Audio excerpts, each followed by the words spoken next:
नमस्कार दोस्तों, Vishal Sharma advocate कोटमरिया office में आज आप अपने सभी दर्शकों का, अपने सम्मानित सब्सक्राइबर्स का बहुत बहुत स्वागत करता हूं एक नई वीडियो के साथ में, एक नई जानकारी के साथ। और आज की जो हमारी वीडियो है, इसमें कोटमरिया ऑफिस की जो टीम है उसने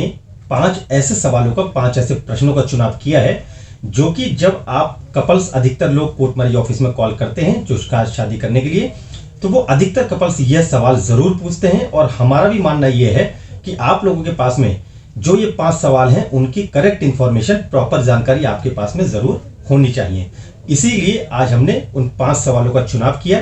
और सोचा कि उनके ऊपर वीडियो बनाकर आप लोगों की नॉलेज अपडेट की जाए। तो आइए दोस्तों शुरुआत करते हैं। देखिए, जैसा कि अधिकतर जो कपल्स हैं वो जब कोर्ट मैरिज ऑफिस में कॉल करते हैं तो यहाँ पर ये जरूर पूछते हैं कि सर, हम जब अपनी कोर्ट मैरिज जब करेंगे, हम अपनी शादी जब कर लेंगे यहाँ पर आपके पास आकर, तो उसके बाद में सबसे जरूरी काम क्या किया जाए जिससे कि हमारे ऊपर या हमारे किसी परिवार के सदस्य के ऊपर कोई पुलिस कार्रवाई ना हो सके और कोई पुलिस उनको परेशान ना कर सके। तो आइए दोस्तों, सबसे पहले शुरुआत करते हैं और इस सवाल के जवाब में आपको मैं ये बताना चाहूंगा कि जब आप अपनी मैरिज आप कर लेते हैं, अपनी मैरिज का रजिस्ट्रेशन जब आप अपनी करवा लेते हैं, उसके बाद में अधिकतर जो कपल्स हैं वो अपने थाने में इंफॉर्मेशन जरूर पहुंचाते हैं। वो आप डाक के माध्यम से, आप वकील साहब के माध्यम से आप अवश्य पहुंचवा सकते हैं, जिससे कि आपकी जो कंप्लेंट है, यदि आपको किसी व्यक्ति से अगर कोई शिकायत है तो आप कंप्लेंट के साथ में, जो आपकी कंप्लेंट है उसके साथ में आप अपना मैरिज सर्टिफिकेट आप लगाकर, आप जो लड़की का कंसर्न थाना है उसमें और एसएसपी ऑफिस में आप जो है अपनी कंप्लेंट आप अवश्य भिजवाइए, जिससे कि थाने वालों को भी ये जानकारी हो जाती है कि आप लोग अपनी शादी आप कर चुके हैं, आप लोग बालिग हैं। और उसके बाद में आपको निश्चिंत रहना है दोस्तों, घबराने की कोई आवश्यकता नहीं है। सबसे पहली चीज मैं आपको बताना चाहूंगा, आपकी कोर्ट मैरिज करना, आपकी लव मैरिज करना, यह आपका अधिकार है और आपको यह स्वतंत्रता हमारे कानून ने दी है कि आप अपनी मर्जी से अपना आप लाइफ पार्टनर आप चूज कर सकते हैं कि आपने शादी अपनी किसके साथ करनी है। तो आप ये जो स्टेप है, ये अधिकतर कपल्स जो शादी करने आते हैं वो तकरीबन 99% कपल्स ये स्टेप जरूर उठाते हैं कि शादी करने के बाद में जो इंफॉर्मेशन है वो वकील साहब के माध्यम से वो थाने में अवश्य पहुंचाते हैं, जिससे कि थाने में किसी भी प्रकार से कोई उनके अगेंस्ट कोई झूठी मुकदमा या कोई झूठी एफआईआर किसी के ऊपर दर्ज नहीं करी जा सकती। और जो दूसरा सवाल है वो बहुत ज्यादा इंपॉर्टेंट है और अधिकतर लोग ये सवाल जरूर मेरे से पूछते हैं कि सर, अगर हम अपनी शादी अगर आपके पास अगर करते हैं और अगर उसका रजिस्ट्रेशन अगर करवा लेते हैं तो क्या किसी के घर पे कोई नोटिस जाता है या नहीं जाता है। तो दोस्तों, अपने इस वीडियो के माध्यम से आप लोगों के डाउट्स में क्लियर करना चाहूंगा। अगर आप अपनी शादी करते हैं, आर्य समाज मंदिर में शादी करते हैं और उसका रजिस्ट्रेशन अगर आप करवा लेते हैं, तो सबसे पहली चीज मैं आपका डाउट क्लियर करना चाहूंगा कि कभी भी किसी के भी घर पर कोई नोटिस, कोई कोर्ट से कोई लेटर, कोई चिट्ठी वगैरह कभी किसी के घर पर नहीं जाती है। तो आप अपने दिमाग से ये बात बिल्कुल निकाल दीजिए, क्योंकि सब कुछ एकदम कॉन्फिडेंशियल होता है, सब कुछ एकदम सीक्रेट होता है। जब तक आप लोग खुद नहीं किसी को बताएंगे अपनी शादी करने के बाद में, तब तक किसी को भी नहीं मालूम पड़ता है कि आपकी शादी हुई है या नहीं हुई है। और जो तीसरा सवाल है दोस्तों वो ये है, अधिकतर कपल्स ये पूछते हैं कि सर, क्या कोर्ट मैरिज करने के बाद में हमारी जो शादी है, जो कोर्ट मैरिज है, वो टूट सकती है या नहीं। तो दोस्तों देखिए, सबसे पहली चीज मैं आपको बताना चाहूंगा, जैसा कि मैंने अपनी प्रीवियस वीडियोस में भी मैंने आप लोगों को बहुत बार बताया है कि अगर आप सही व्यक्ति के पास जाकर अगर आप शादी अगर करेंगे, आप कोर्ट के अंदर ही अगर आप जाकर शादी करेंगे और एडवोकेट के थ्रू ही अगर आप अपनी शादी की प्रक्रिया अगर कंप्लीट कराते हैं और सब कुछ कानूनी तरीके से अगर आपकी सारी प्रक्रिया अगर सही ढंग से अगर करी गई है और आपने जो कागज दिए हैं, जैसे कि आपका आधार कार्ड और जो आपका आयु का प्रमाण पत्र है, जो गवाह है, विटनेस के जो डॉक्यूमेंट्स लगते हैं, अगर वो सारे पेपर्स अगर सही हैं, सही तरीके से अगर आपने शादी करी है, तो आपको घबराने की कोई भी आवश्यकता नहीं है। लेकिन हाँ, अगर आप किसी गलत व्यक्ति के चक्कर में अगर पड़ गए या अगर कोर्ट के नाम पर किसी व्यक्ति ने आपको कहीं और अगर बुला लिया या कोर्ट के अंदर अगर नहीं गए या अगर आपको कोई नोटरी पेपर के ऊपर कोई आपका ऐसा एफिडेविट बनाकर दे दिया, आपको बोल दिया कि आपकी शादी हो गई, तो दोस्तों ऐसी शादी कभी भी नहीं होती है और ऐसी शादियों को चैलेंज किया जा सकता है और ऐसी शादियां टूट भी जाती हैं। तो मेरा आप लोगों से यही आग्रह है कि आप जाने से पहले आप ये सुनिश्चित अवश्य कर लीजिए कि आप अगर अपने घर से अपनी लाइफ का इतना बड़ा डिसीजन लेने अगर आप जा रहे हैं तो आप लोग सिर्फ और सिर्फ कोर्ट के अंदर ही आप जाइए दोस्तों।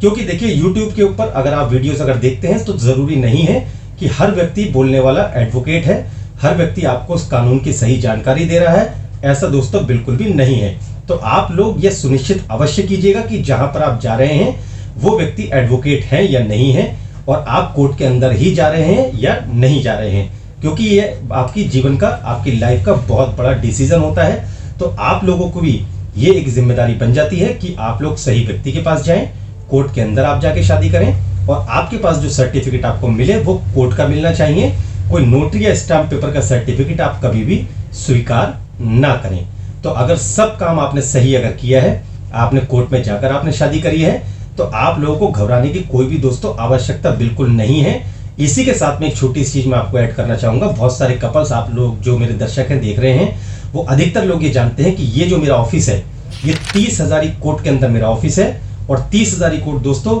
सिर्फ दिल्ली की नहीं, पूरे हिंदुस्तान में बहुत प्रसिद्ध कोर्ट है, बहुत जानी मानी कोर्ट है दोस्तों, 30 हजारी कोर्ट, जिसके अंदर ये मेरा ऑफिस है, आप देख रहे हैं। और ये चौथा सवाल जो है, ये बहुत सारे लोगों ने मेरे से पूछा है कि सर क्या बैक डेट में शादी हो सकती है या नहीं। तो दोस्तों मैं आप लोगों को एक चीज बताना चाहूंगा कि अगर कोई भी व्यक्ति अगर आपको ये बोलता है कि वो बैक डेट में आपकी शादी करवा देगा, या आपको कोर्ट का सर्टिफिकेट कोई बैक डेट में मिल जाएगा, या पिछली कोई 1 महीने 2 महीने पुरानी डेट का आपको मिल जाएगा, तो दोस्तों ऐसा बिल्कुल भी नहीं होता है। आप किसी भी ऐसे धोखेबाज के चक्कर में आप बिल्कुल ना आए जो आपको ये दावा करे कि आपकी शादी बैक डेट में हो जाएगी। आपकी शादी 1 मिनट पहले की भी बैक डेट में आपकी कोर्ट मैरिज नहीं हो सकती। तो आप दोस्तों किसी भी ऐसे व्यक्ति के चक्कर में आप ना पड़े जो आपको ये दावा करता हो कि वो आपकी शादी बैक डेट में करवा देगा। क्योंकि देखिए यहाँ दिल्ली के अंदर सब कुछ जो होता है वो सब कुछ ऑनलाइन सिस्टम है। आप लोगों का ऑनलाइन फॉर्म फिल होता है, और इवन जब आपका मैरिज सर्टिफिकेट निकलता है दिल्ली के अंदर, तो उसके ऊपर डेट और टाइम तक लिखा हुआ आता है कि आपकी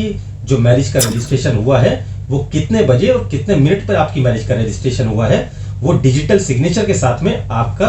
उस पर लिखा हुआ आता है। तो आप जो है, कोई भी व्यक्ति अगर कोई ऐसा बोले कि आपको जो है बैक डेट में शादी हो जाएगी, तो ऐसा आप किसी के ऊपर ही भरोसा ना करें, कभी बैक डेट में शादी नहीं होती।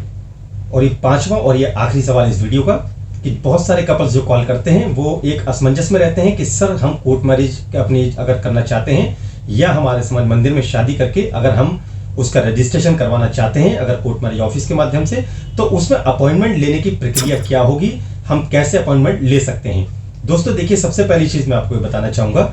कि जब भी आप कोर्ट मैरिज ऑफिस से अपनी शादी करने की आप अपॉइंटमेंट आप लेते हैं, तो शादी करने से सिर्फ 1 दिन पहले आप लोगों को कॉल करके अपॉइंटमेंट लेनी होती है। और जो आपके डॉक्यूमेंट्स हैं, जैसे कि आपका जो आधार कार्ड है, जो आपकी जो मार्कशीट है जिसके ऊपर डेट ऑफ बर्थ लिखी होती है, या जो भी आपका आयु का प्रमाण पत्र है, वो आपको व्हाट्सएप के माध्यम से आपको हमें भेजना होता है, जिससे कि हम ये चेक कर सकें कि आप लोग प्रॉपर पूरी तरीके से बालिग हैं, आप शादी करने के लिए योग्य हैं। और उसके बाद ही जब हम आपको ओके करते हैं कि आप लोगों के डॉक्यूमेंट्स बिल्कुल ठीक हैं, आपके कागज जो हैं बिल्कुल ठीक हैं, उसी के बाद आपकी जो है अपॉइंटमेंट की प्रक्रिया आपकी शुरू करी जाती है। और जब भी आप कोर्ट मैरिज ऑफिस से आप अपनी मैरिज रजिस्ट्रेशन की या आप अपनी लव मैरिज करने की जब आप अपनी अपॉइंटमेंट लेते हैं, तो आपके मोबाइल पर कोर्ट मैरिज ऑफिस से एक ई रजिस्ट्रेशन नंबर आता है, जिससे कि आपको ये पता चल जाता है कि आपकी अपॉइंटमेंट कोर्ट मैरिज ऑफिस में आपकी फिक्स हो चुकी है। तो दोस्तों ये अपॉइंटमेंट लेने की बहुत सिंपल प्रक्रिया है। और यदि इस वीडियो से जुड़े हुए कुछ अगर आपके सुझाव अगर हैं, तो आप नीचे कमेंट सेक्शन में आप अवश्य लिखिए, मैं उसका उत्तर जरूर दूंगा। और यदि कोर्ट मैरिज से जुड़ी कोई जानकारी आप मुझसे लेना चाहते हैं, या उसके करने की कोई प्रक्रिया आप मुझसे मालूम करना चाहते हैं, तो सुबह 10 बजे से लेकर शाम को सिर्फ 7 बजे तक आप मेरे इस मोबाइल नंबर पर कॉल करके आप मुझसे जानकारी प्राप्त कर सकते हैं।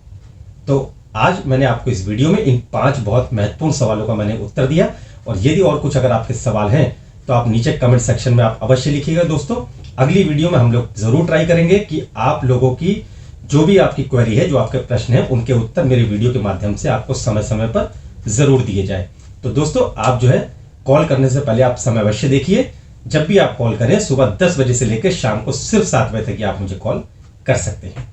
तो वीडियो देखने के लिए आपका बहुत बहुत धन्यवाद। आपका दिन शुभ।